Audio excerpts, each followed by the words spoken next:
மக்களே இன்றைக்கி நம்ம சுவையான மீன்களை பற்றி பார்க்க போகிறோம். இப்போ ஃபஸ்ட்டு பார்க்குறது சீலா மீன். இந்த மீன் வந்து குழம்புக்கும் ஃப்ரைக்கும் ரெண்டுக்குமே சூப்பராக இருக்கும்.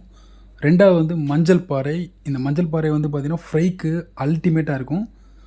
சூரை மீன் வந்து பார்த்திங்கன்னா நல்லா பீஸாக கட் பண்ணி ஃப்ரை பண்ணால் சூப்பராக இருக்கும். அரக்கோலா மீன் இதுவும் கிட்டத்தட்ட வஞ்சிரம் மாதிரி இருக்கும். ஸ்லைஸ் பண்ணி ஃப்ரை பண்ணலாம். சூப்பரான ஃபிஷ் இது. இது வஞ்சிரம் குழம்புக்கும் நல்லாயிருக்கும், ஃபிஷ் ஃப்ரைக்கும் நல்லாயிருக்கும். குழந்தைங்கள்லாம் வந்து நல்லா சாப்பிடுங்க.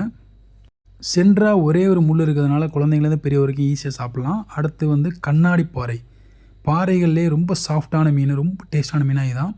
தலைப்பகுதி வந்து வேஸ்டேஜாக ரொம்ப கம்மியாகும். ஏன்னா மெல்லிஸாக இருக்கிறதுனால கண்டிப்பாக அதை வந்து நீங்கள் ட்ரை பண்ணி பாருங்கள். டேஸ்ட்டு வேறு லெவலில் இருக்கும். கடல் கெளுத்தி.